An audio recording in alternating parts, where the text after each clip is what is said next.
한 해를 마무리하는 12월, 라디오 서울과 함께 마음까지 따뜻한 겨울 보내세요. 강혜신의 오늘의 미국.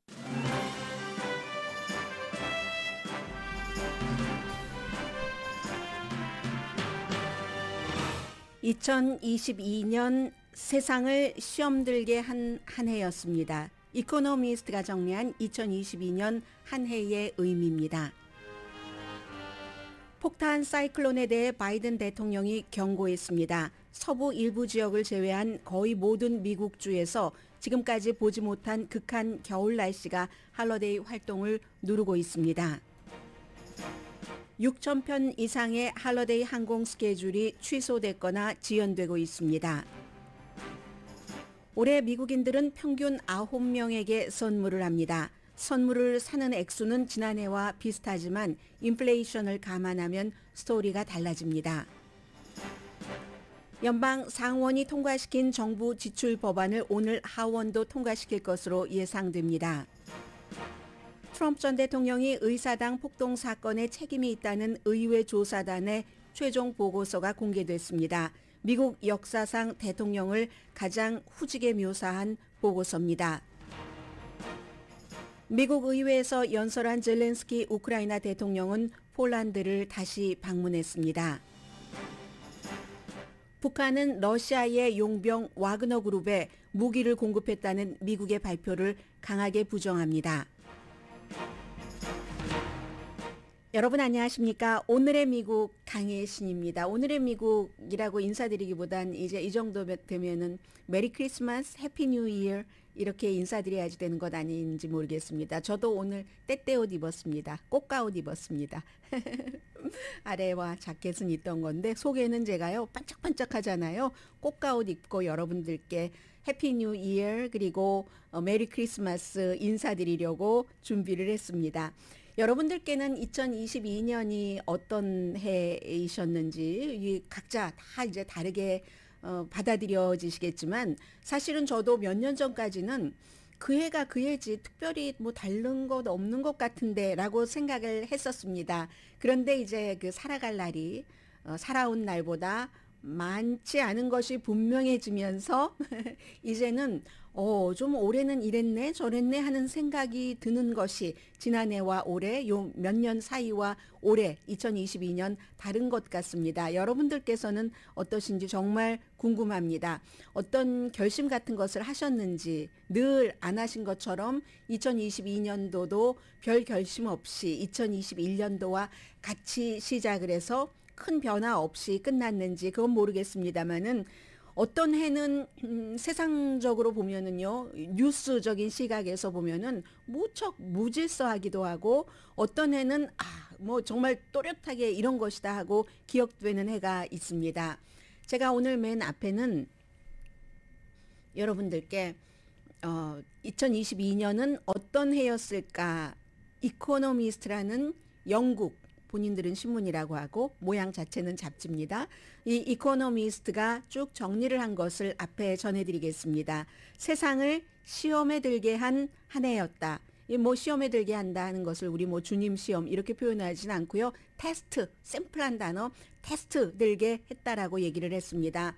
우크라이나 침공에서부터 러시아의 중국에서의 코비드-19 지금 굉장히 중요하죠. 중국에서의 코비드-19이 결국은 세계에 영향을 미치고 있기 때문에 인플레이션, 기후변화, 미국과 중국과의 긴장 이게 미국 매체가 아니라 영국 매체가 지적을 하는 2022년입니다. 결정적인 중간선거 미국의 중간선거를 보면서 세계 각 나라에서도 여러 가지 그 트렌드, 추세 같은 것을 생각을 하겠죠. 해서 시련이 분명히 있었던 2022년이고 그런데 그 시련은 새로운 방향으로 세상을 인도를 했고 새로운 빛으로 또 다른 세상을 보여줬습니다. 이런 지적을 하고 있거든요. 가장 큰 놀라움부터 이코노미스트가 얘기를 합니다. 가장 놀랍기도 하고 가장 환영할 만한 일은 서구 자유국가들의 어떤 그 탄성, 탄력 같은 것이라고 얘기를 하고 있습니다. 블라디미르 푸틴이 러시아 군대에게 우크라이나에 침공하라고 명령을 내린 게 2월 24일이었는데 그때는 뭐 우리 이제 모두 다 알고 있는 것처럼 꼭 군사 전문가가 아니더라도 푸틴이 며칠 만에 워낙에 우크라이나가 부패한 정권이었다라고 규정을 했기 때문에 손들 줄 알았죠. 러시아에. 그리고 실제로 2021년도에 바이든 대통령의 지지율이 많이 내려가기 시작한 게 여름에 8월에 아프가니스탄에서의 미군 철군이었잖아요. 그런 당혹감이 있었기 때문에 서구가 아니 미국이 저럴 수가 있어? 미국 내부에서도 여러 가지로 분열됐고 러시아를 몇 개월 지난 뒤에 러시아가 우크라이나를 침공했으니까 비난을 하기는 했는데 그런데 서구 사회가 우크라이나를 지원하는 것에 실패할 것이다 라고 생각을 했다는 거죠. 처음에는. 그게 이제 푸틴 대통령도 그랬고 다른 많은 지도자들도 그렇게 생각을 했고 한국에서도 마찬가지였죠. 이재명 당시 후보가 한국에 또 영향력 있는 방송인들도 마찬가지였습니다. 우크라이나 그 침공 당한 것이 6개월짜리밖에 안 된 젤렌스키라는 초보 정치인이 대통령이 돼서 러시아를 자극하는 바람에 충돌했다. 이렇게 얘기를 했었잖아요. 이게 꼭 이재명 지금 그 더불어민주당 대표만 얘기했었던 게 아니라 한국에서 너무나 유명하고 인기 있는 방송인만 주장해 왔던 것이 아니라 많은 서구 사회에서도 그런 그 시각들이 있었습니다. 그런데 어땠습니까? 이재명 당시 후보는 그래도 빠르게 하루 만에 표현력이 부족했다라고 잘못을 시인을 하고 사과를 했습니다. 물론 그 이후에도 오랜 동안 한국의 유명한 방송인은 이건 아니다. 러시아가 이긴다. 이겨야지 된다는 것처럼 방송을 많이 했었죠. 그게 한국에 좋다는 것처럼. 그런데 그러한 시각보다 훨씬 빨리 세상은 변했습니다. 볼로디미르 젤렌스키 대통령 그리고 우크라이나의 국민들이 자기 결단을 보여줬고 자유롭게 살기 위해서 내가 죽는다면 그 죽음은 가치가 있습니다. 이게 이제 젤렌스키와 우크라이나 국민이 세계에 영감을 줬다는 얘기죠. 그래서 미국이 보내드릴까요? 차 도망치시겠습니까? 아니요. 필요 없거든요. 탄화를 보내주세요. 그 영감으로 대중의 지지를 받으면서 서방 세계가 민주주의의 새로운 챔피언 뒤에 섰다. 민주주의의 새로운 챔피언이 바로 젤렌스키라는 얘기입니다. 무기와 원조를 많이 했는데 그것도 이제 정말 미국에서도 놀라울 정도로 정치인들 가운데서도 그게 이제 젤렌스키와 국민의 힘이었다는 겁니다. 바이든 행정부가 앞장을 서서 상상하지 못했던 규모의 무기와 원조를 줬는데 그리고 이제 이런 것이 이제 가장 중요했었던 일이라고 얘기를 하고 있고요. 그리고는 유권자들이 인기 영합주의에 맞선 것도 2022년도에 아주 좋은 일이라고 얘기를 합니다. 미국에서는 바이든 그 대통령의 지지율이 최저였는데도 중도주의자들이 어떠한 그 인간의 기본권은 지켜야지 된다 하고 이제 중간 선거에 막 그 투표를 유도를 해서 했었던 것이 꼭 정치적인 것을 얘기하는 게 아니라요. 연방 대법원에서 낙태를 합헌으로 하는 것을 오랜 전통을 깨고 그것을 주정부의 권한을 넘겨서 일부 주정부에서는 6개월 이후에는 낙태를 하지 못하도록 하는 이 같은 법이 만들어지니까 중도 성향의 사람들이 11월 선거에서 각 주정부 뭐 캔사스 같은 주도 마찬가지고요. 보수적인 주에서도 낙태는 기본권이지 지금까지와 마찬가지로 이렇게 결과를 이뤄냈다는 겁니다. 그리고 중간 선거가 있었죠. 그 중간 선거에서는 선거 결과를 2020년 대선을 결과를 부정을 했었던 그 선거 부정론자들 거의가 트럼프 전 대통령을 지지하고 트럼프 전 대통령이 공식 지지했었던 후보들입니다. 그 후보들이 처절한 거의 모두 처절한 패배를 했습니다. 이게 유권자들이 인기 영합주의자들에 맞서서 그들이 좋아하는 결론을 내려주지 않은 2022년도의 좋은 점이라고 얘기를 합니다. 미국에서뿐만이 아니라 프랑스를 예로 드네요. 마린 르펜이라는 극우 출신의 정치인이 극우임을 위장했지만 아버지와 아버지의 그런 그 정치적인 것을 이어받은 딸이잖아요. 그런데도 이마누엘 마크롱 프랑스의 대통령도 사실 큰 인기가 있진 않았습니다. 그러나 그럼에도 불구하고 그는 중도였기 때문에 마리 르펜이라는 상대의 그 후보가 굉장히 극우였기 때문에 프랑스의 국민들은 극우를 버리고 중도를 선택했습니다. 그러면 아마 이태리에서는 뭐 극우 후보가 총리가 됐잖아. 그 여자 후보 이름이 뭐였지? 뭐 조지아 멜로니아. 전후 처음으로 극우 총리가 됐잖아. 이렇게 얘기를 하실 분들이 계시겠지만 그 사람은 총리가 된 뒤에는 중도와 힘을 합하는 방향으로 나가고 있습니다. 그럴 수밖에 없는 이태리의 분위기, 유권자의 그 원함이기 때문에요. 비틀거리는 영국은 어땠습니까? 영국이 뭐 얼마 만에 총리가 3번 바뀌고 하는데 마지막 지금의 총리가 그 리시 수낙 총리는 극우, 극좌, 인기 영합주의자와 거리가 멀다고 판단을 한 거죠. 그래서 바로 직전에 총리, 불과 뭐 50일도 채우지 못하는 그 총리는 정말로 인기 영합주의자적인 그런 정책을 많이 내놨죠. 국가의 부채가 얼마큼인데 이러한 경제 정책을 내놓았다든가 그걸 이제 영국 국민이 빨리 알아차리고 본인도 사임을 했고 영국에서도 극한 정치인이 금방 물러났다. 이런 얘기를 하고 있습니다. 엉망인 것처럼 보이는 민주주의가 이처럼 예상하지 못했던 결의를 보였는데 그에 비해서 단단해 보이던 독재는 진흙탕길을 걸었고 있더라. 그게 2022년이라고 이코노미스트는 우리에게 상기시킵니다. 푸틴이 가장 중요한 예라고 하면서 그의 재앙적인 도박, 우크라이나 침공을 말하죠. 그것을 해서 안 되고 재앙이 일어나니까 또 더블 계속 그 갬블을 키우고 있다고 얘기를 합니다. 그런데 푸틴이 유일하지 않다고 설명을 해주네요. 히잡 때문에 젊은 여성이 감옥에서 숨졌고 그에 대해서 시위하는 사람들 3개월이 지나니까 마샤 아미니의 죽음 이후에 그랬더니 이란에서는 여자 시위대 얼굴에 총을 쏘고 가슴에 총을 쏘고 성기에도 총을 쐈습니다. 이란이 율법학자들이 극단적이잖아요. 역시 이 율법학자들이나 이란에 또 정치와 종교가 합쳐졌기 때문에 그런 사람들이 믿음을 잃었기 때문에 지금 폭력 이외에는 이란의 정권에서 할 수 있는 다른 수단이 없다.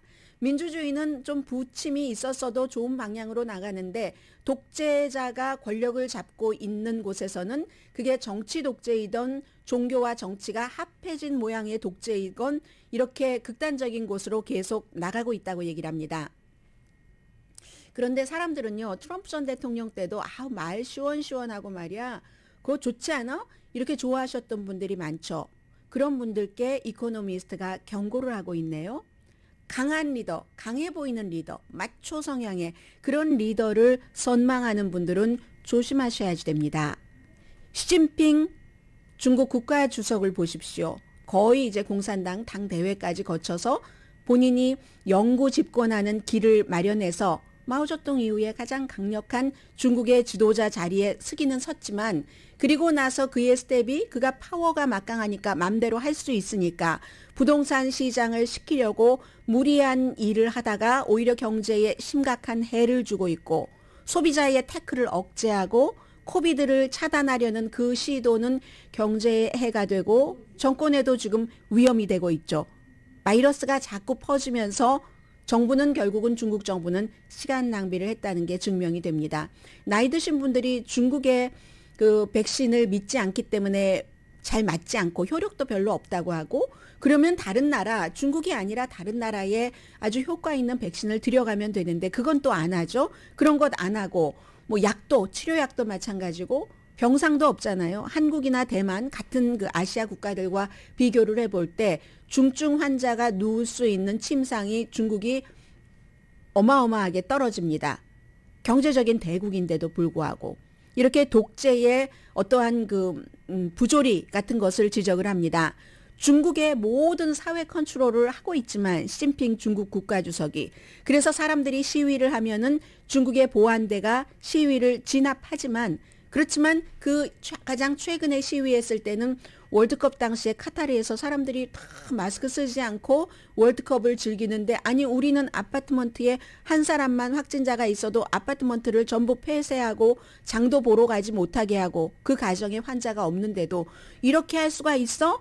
사람들이 이제 그것을 아무리 눈 가리고 뭐 방송에서 시진핑 좋은 대로 보도를 해도 알게 된다는 얘기를 말합니다. 이코노미스트는 뭐 경제 전문지이기도 하고 고전적인 그런 그 클래시컬한 그 이코노미스트의 표현대로라면 그런 고전적인 자유의 가치를 존중을 하죠.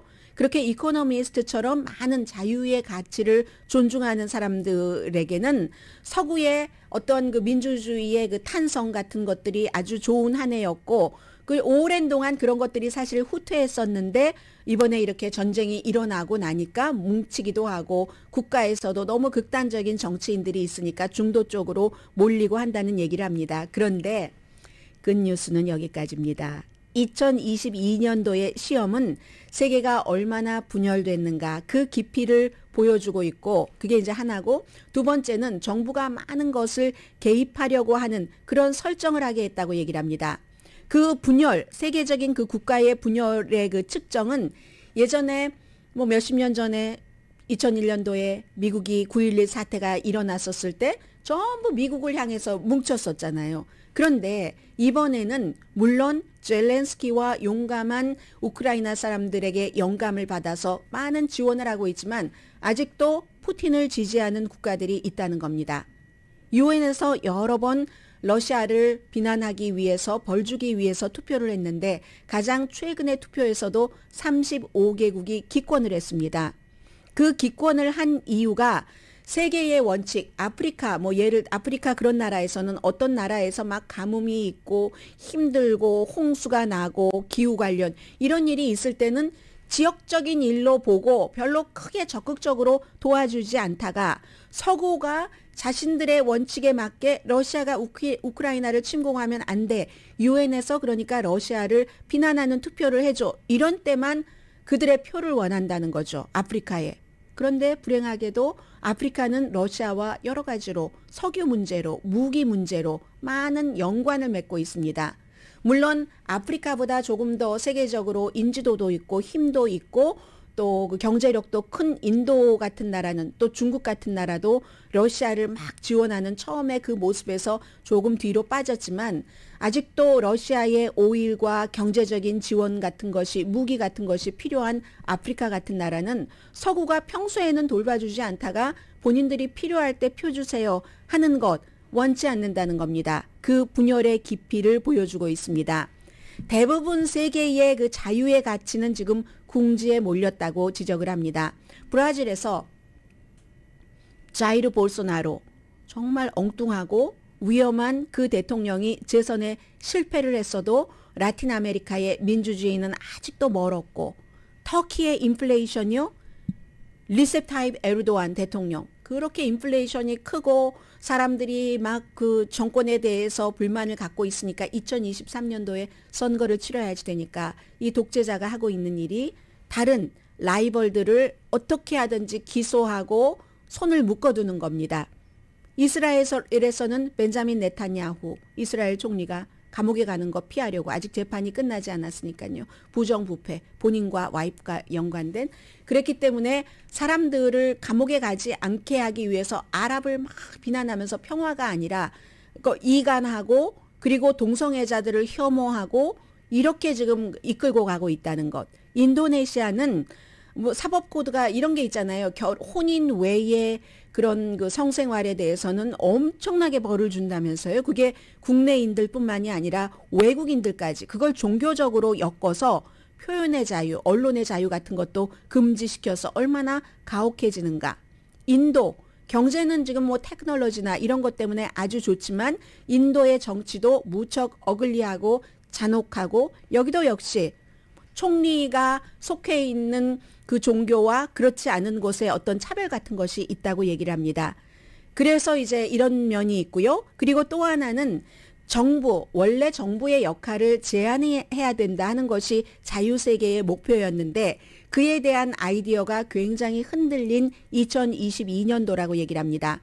먼저 유럽을 보면은 유럽은 에너지 쇼크 이후에 유럽 정부가 가격 담납하는데 막 돈을 쏟아붓고 화석연료에서 나와야지 된다. 그 목표는 좋은데 마켓이 자유롭게 하지 않도록 하고 업계가 어떤 뭐 정책에 따르도록 한다던가 미국의 경우는 중국으로부터의 안보 위협에 대한 답으로 무역 장벽을 채우고 그리고 이제 보조금을 미국의 그런 업계에 많이 주기 때문에 자신들의 경제를 위해서. 그런데 미국도 세계와 경제를 겨뤄야지 되기 때문에 미국의 동맹국들이 그로 인해서 힘들어지면 유럽과 한국의 뭐 전기자동차 만드는 회사들이 힘들어지면 결국은 미국에도 나쁘다고 얘기를 합니다. 아무튼 경제적인 이런 민족주의, 우리나라 우선 이런 것이 인기가 있는 것은 사실인데 또 팬데믹 이후에 많은 국민들이 정부에 대한 기대를 바꿨답니다. 어떻게 바꾸냐면 자본이라든가 노동력 같은 것을 정부가 주도를 해서 재분배를 하려는 이것을 이코노미스트는 창조적인 파괴라고 표현을 하고 있는데 나이 든 세대도 싫어하고 젊은 세대도 싫어할 것이다. 결국은 정부가 주도하는 이 같은 경제를. 왜냐하면 나이 든 세대는 경제 성장을 위해서 정부가 뭔가를 하고 하는 것을 별로 혜택을 받지 못하기 때문에 젊은 세대는 정체성의 정치를 받아들이니까 이런 경제적으로 정부 보조금 이런 게 아니라 여러 가지 있잖아요. 뭐 성에 대한 문제, 낙태에 대한 문제. 아무튼 그래서 이 큰 정부를 미국을 포함해서 많은 나라들이 하고 있는데 그러한 것들은 지금까지 정부가 주도하는 경제는 기록이 아주 나빴다. 대표적인 예는 지난 수십 년 동안의 미국 잘못된 판단과 잘못된 통화 정책으로 인플레이션이 이렇게 높아졌다라고 얘기를 하는데 그런데도 유권자가 그렇게 그 정치인들에게 경제적인 권한을 주고 그렇게 주면 나에게 좋게 되겠지 하고 보상받기를 원하는 것은 참으로 이상하다. 물론 정부가 지지를 해서 때로는 뭐 에너지라든가 테크놀로지 업계 이런 것이 성공을 하지만 그렇지만 만약에 미국 따라서 다른 나라들도 다 그렇게 되면 나중엔 별 소용 없어진다. 그러니까 선진국들은 그렇게 하고 싹 빠지고 하고 빠지고 하는 것 아닌가요? 아무튼 그 점을 지적을 합니다. 그래서 결국은 2022년도는 혼합된 것이다. 인간의 존엄성을 존중하고 인간 진보에 대한 믿음으로 판단한다면 혼합된 거다. 좋은 일도 있고 나쁜 일도 있고 분명히 희망은 있다. 서구 사회를 맨 마지막에 이코노미스트가 지적을 하는데 구소련이 무너지고 나서 서구 사회가 굉장히 오만해졌었다고 얘기를 합니다. 그 오만함으로 이라크 전쟁에서 대가를 치렀고 아프가니스탄 전쟁에서도 20년 넘어 만에 결국은 툴툴 털고 나왔잖아요. 탈레반에게 넘겨주고 그랬는데 2007년부터 2009년까지의 재정 상태도 그랬고 그 이후에 인기 영합주의를 하려고 하는 그런 정치인들도 그랬고 그 사이에 중국이 확 떠올랐는데 여전히 서구 사회는 도전을 막고 있기는 하지만 그렇지만 이 같은 인식이라도 확실히 돼 있고 중국과 푸틴과 독재자들이 결코 쉽지 않은 것을 보면은 서구 사회가 도전을 받고는 있지만 그 도전을 깨칠 만한 발판도 마련한 2022년 한 해라는 게 이코노미스트의 올해에 대한 평가입니다.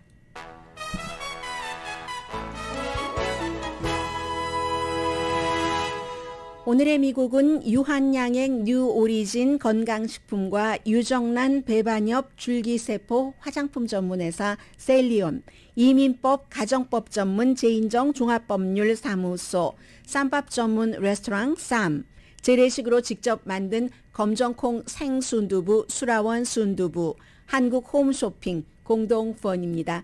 오늘은 이래저래 할러데이 일들 그리고 뭐 한 해 정리 이렇게 오늘의 미국이 꾸며지게 되겠습니다.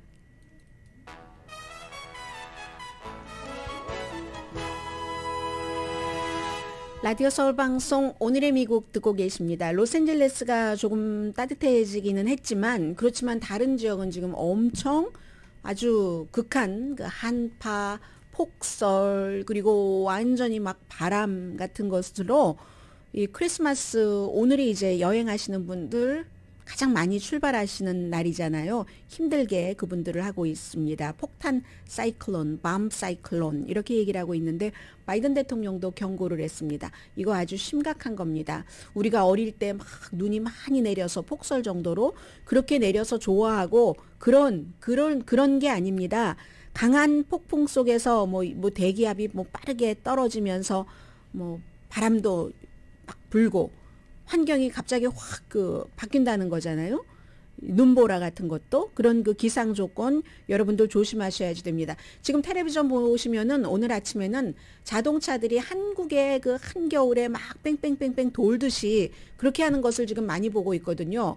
그러면 여러분들께서 이제 어느 지역에 살고 계시든지 운전을 하실 때 특히 트럭 같은 것은 위험하겠죠. 뭐 무게 중심이 잘 특히 완벽하게 잡혀 있지 않다던가 하면은 그런 그 근처를 지나시는 분들 위험하다 이런 얘기들 하는 거고요. 오대호 주변에 바람도 많고 아주 힘든 날씨입니다.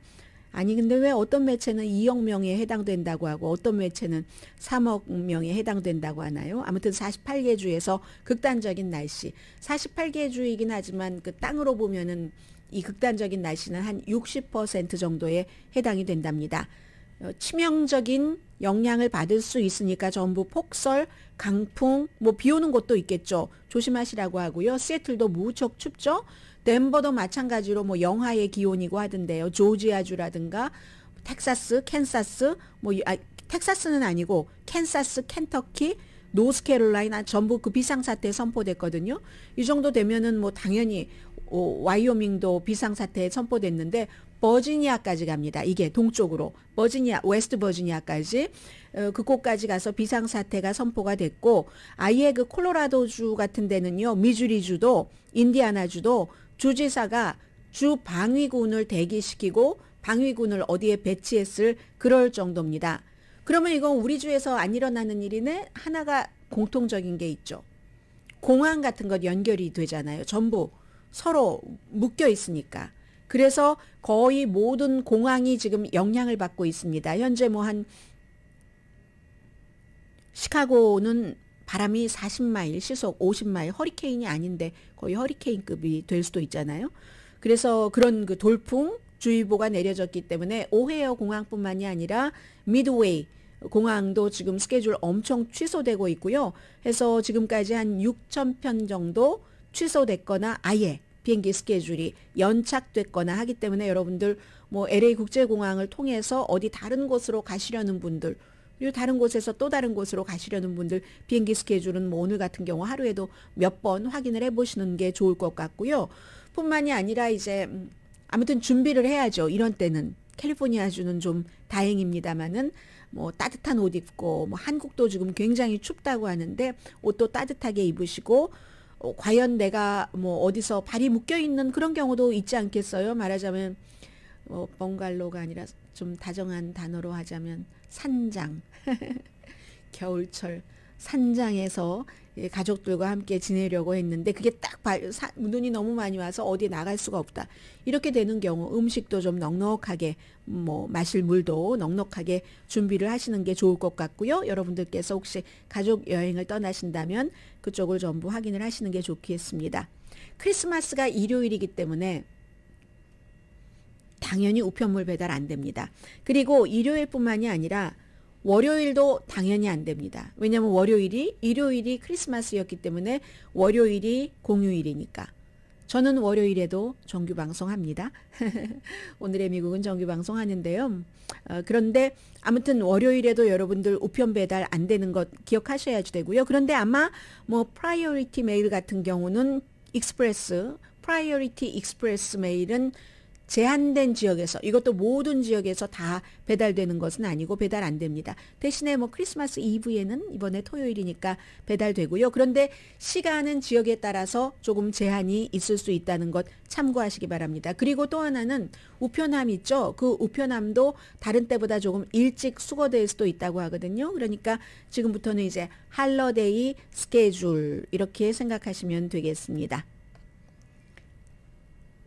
어제 이제 가장 오후에 컸었던 뉴스 가운데 하나가 이제 의사당 폭동사건 조사위원회가 일을 끝내고 마지막 보고서를 냈습니다. 이제 1월 3일이 되면은 공화당이 다수당이 되기 때문에 해산되는 거예요. 의회 조사단은. 그래서 며칠 전에 사흘 전에 트럼프 전 대통령이 의사당 폭동사건에서 책임이 있다. 여러 가지로. 그러니까 기소해야지 된다 하는 것을 연방 법무부에 그 권고를 했는데 그리고 나서 사흘 만에 보고서를 공개를 했습니다. 845페이지 8개의 챕터로 돼 있는데 트럼프가 그렇게 했다는 증거가 있다.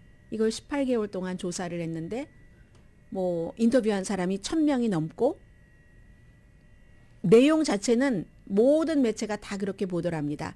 미국 역사상 대통령을 가장 후지고 후지게 묘사한 보고서.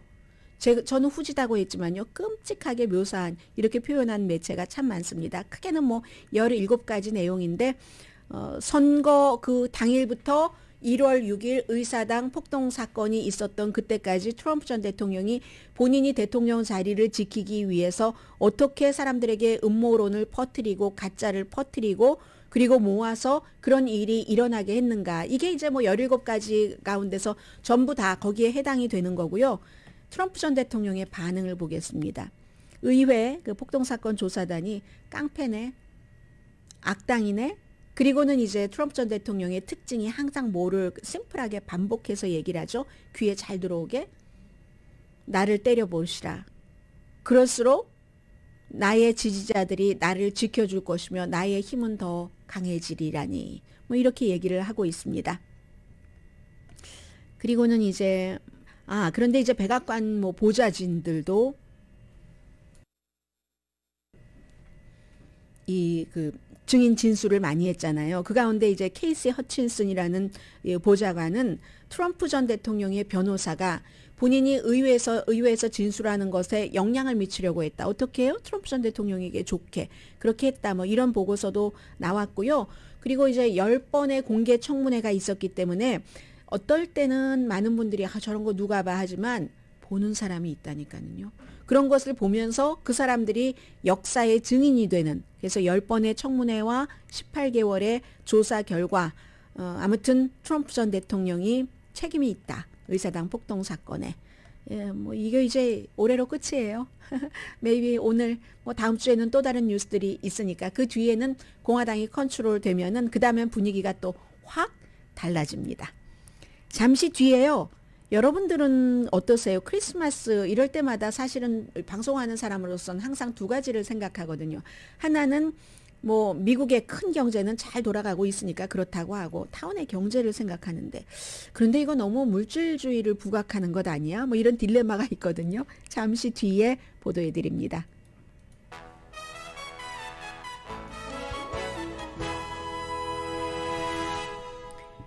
라디오 서울 방송 오늘의 미국 듣고 계십니다. 올해 그 크리스마스 쇼핑객은 다른 해보다 선물을 덜 사고 있답니다. 이게요. 9월 달에 조사했을 때 10월, 11월 그리고 지금이 달라지고 있습니다. 그런 것은 사람들이 내년에 뭐 경기 침체까지는 아니더라도 인플레이션이 뭐 완전히 잡히지 않는다던가 아니면 그다지 좋지 않을 수 있어 라는 것을 미리 짐작을 하고 소비 행동을 한다는 얘기입니다. 크리스마스 트리가 더 커 보인다면 이건 이제 더 힐의 표현이거든요. 만약에 크리스마스 트리 장식을 했는데 크리스마스 트리가 다른 해보다 더 커 보인다면 선물 상자가 줄어들어서 그럴 것이다 하는 얘기인데 소매 분석가들이요. 사람들이 돈을 쓰는 것은 거의 지난해와 비슷하게 쓴답니다. 그런데 인플레이션이 현재 지난해 같은 기간에 비해서 7.1% 물가가 상승됐으니까 당연히 덜 쓰게 된다는 거죠. 평균 지금 그 딜로이트에서 조사를 한 바에 따르면 회계법인 한 9명에게 선물을 준답니다. 지난해에 16명에게 줬거든요. 그럼 7개나 적어진 건데 평균 이 딜로이트의 조사에 따르면 선물값으로 $507를 쓴다. 그런데 할러데이 때 선물만 합니까? 뭐 음식도 먹어야지 되죠. 뭐 작은 무슨 데코레이션 같은 것도 살 수 있고 또 요즘 영화도 보잖아요. 아바타도 보고. 그렇게 될 경우 평균 할러데이에 $1,455를 지출하는데 그 가운데 $507가 선물이니까 선물값이 3분의 1 정도 드네요.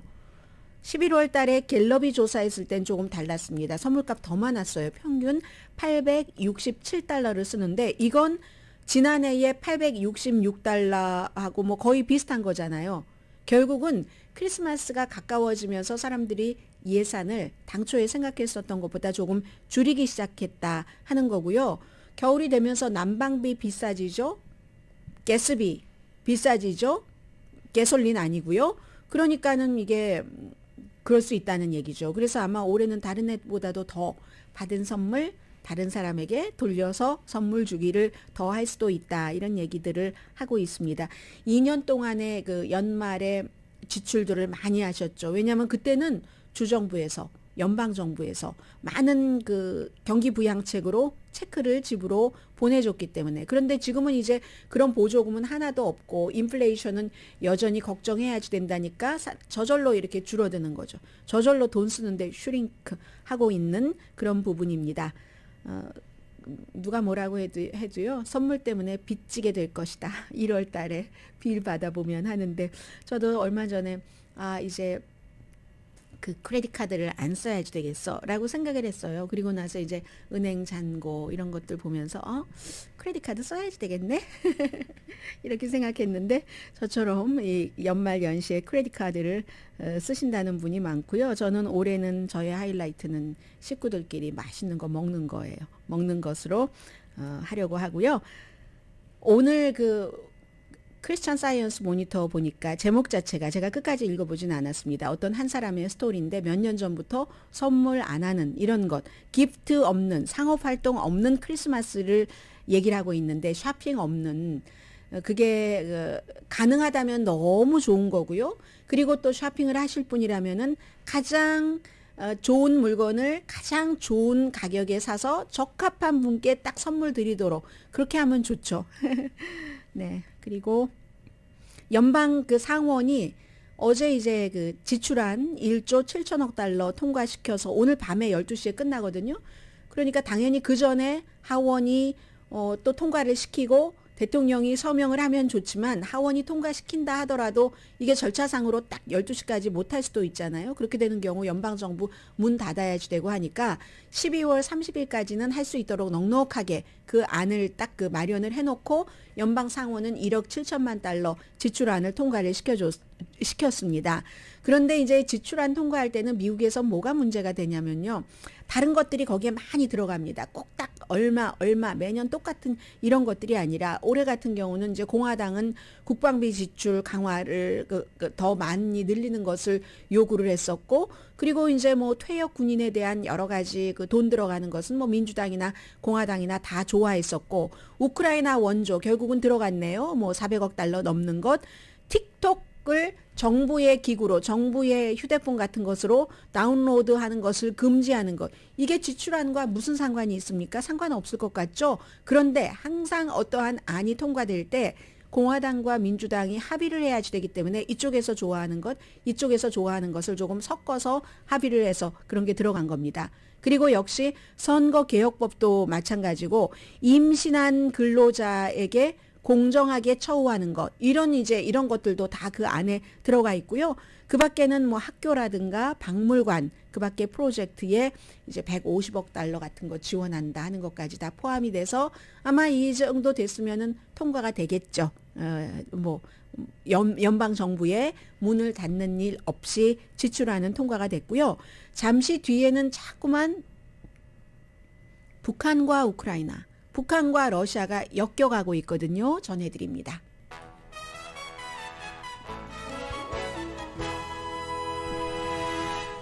라디오 서울 방송 오늘의 미국 듣고 계십니다. 네, 젤렌스키 우크라이나 대통령이 미국 의회에서 연설하고 나서 올 때도 그 폴란드를 통해서 기차역에서 보였었고, 그렇게 가더니 이번에도 다시 그 폴란드를 방문을 했답니다. 미국에서 떠나고 나서.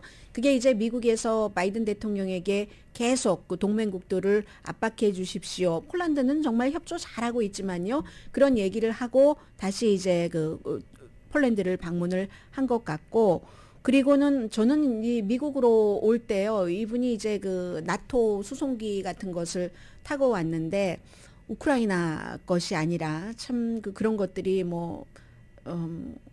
좀 뭐라고 할까요? 안쓰럽다고 할까요? 왜 또 같은 민족이기 때문에 여러 가지 이념이라든가 아니면 핵 문제에 관한 처리 과정에는 의견이 달라도, 김정은 그 국방위원장도 과거에 비행기가 없으니까 직행으로 올 수 있는 게 없으니까 미국 대통령과 회담하고 할 때도 뭐 기차를 며칠을 타고 오고 아니면 뭐 어떡하나 중국에 의존해야지 되는가 막 이런 일들도 생각이 나고 해서 젤렌스키 그 대통령도 이번에 이제 그런 모습이 조금 생각이 됐고요. 그리고 미국 의회는 국제 전범을 기소할 수 있는 정부의 역할을 확대하는 법안을 통과시켰습니다. 이것도 이제 젤렌스키 대통령이 가고 나서 여러 그 푸틴이라든가 이런 사람들을 생각하면서 한 행동이고요. 북한은 러시아 용병 와그너 그룹이라고 있죠. 푸틴과 친한 사람이 만든 용병 그룹. 뭐 예를 들어 아프리카에서 많이 사람들을 모아서 돈 내고 그런 사람들이 지금 우크라이나에 많이 투입돼 있다고 하죠. 그러니까 젤렌스키 대통령이 의회 연설에서도 뭐 죄수도 뭐 깡패도 그 군인들에 많아서 그냥 눈에 보이면 다 파괴하고 부수고 인간 이하의 일들도 저지르고 있다 하는 것을 강조를 했는데 북한이 바로 그 와그너 그룹에 무기를 공급했다는 게 먼저 일본에서도 나왔고 미국 백악관도 어제 그 확인을 했습니다. 일본의 그 신문이 포탄을 포함을 해서 많은 것을 열차로 지난달에 그 국경을 넘어서 갔다. 그리고 또 이번에는 배로서 몇 주일 안에 또 도착을 한다. 이렇게 얘기를 하니까 백악관도 북한이 러시아 이 용병 그룹 와그너 그룹에 뭔가를 지금 지원을 하고 있다라고 하는데 북한이 어제 그 얘기를 했습니다. 아니 사실무근이다. 근거가 없다. 미국을 비난하더군요. 아니 미국이야말로 우크라이나에 살상무기를 공급하면서 이건 무슨 얘기야? 그 일본 언론에 대해서는 뭐 논평할 가치조차 없다. 관심을 딴 데로 돌리려고 이렇게 하는 거다라고 했는데 북한 매체는요. 이 와그너 그룹에 대해서는 얘기하지 않습니다. 그러니까 지금 북한은 이 전쟁통에 계속 러시아와 가깝게 지내기도 하고 북한이 뭐 무료로 원조를 할 수는 없는 것 아니겠어요? 돈을 그 러시아로부터 받고 있겠죠. 오늘의 미국은 유한양행 뉴오리진 건강식품과 유정란 배반엽 줄기세포 화장품 전문회사 셀리온, 이민법 가정법 전문 제인정 종합법률사무소, 프리미엄 고기 쌈밥 전문 레스토랑 쌈, 재래식으로 직접 만든 검정콩 생순두부 수라원 순두부, 한국 홈쇼핑 공동폰이었습니다. 10시에 좋은 아침 좋은 하루 방송됩니다. 내일이 이제 크리스마스 이브이기 때문에 여러분들께 좀 좋은 일이 일어났으면 좋겠다 싶은데 어떤 좋은 일이 있을까요? 우리 다 같이 그냥 재미로 한번 꿈꿔볼까요? 크리스마스 이브인 오늘 맞죠? 오늘이네요. 오늘 그 잭팟이요. 메가 밀리언이 5억 달러가 넘는데요. 5억 1,000만 달러 오늘 발표가 됩니다. 그래서 만약에 한 번에 내가 다 캐시로 받아서 이걸 평소에 누구도 주고 싶었어. 어디에도 좀 주고 싶었어. 하시는 분이라면 캐시로 받으시면 2억 6,680만 달러 메가 밀리언의 상금 액수가 되겠습니다. 이런 꿈이라도 꿔보시고요. 아무튼 내일 크리스마스 이브, 크리스마스 데이 잘 지내시고 월요일 아침에 오늘의 미국 정규 방송 시간에 뵙겠습니다. 강혜신이었습니다.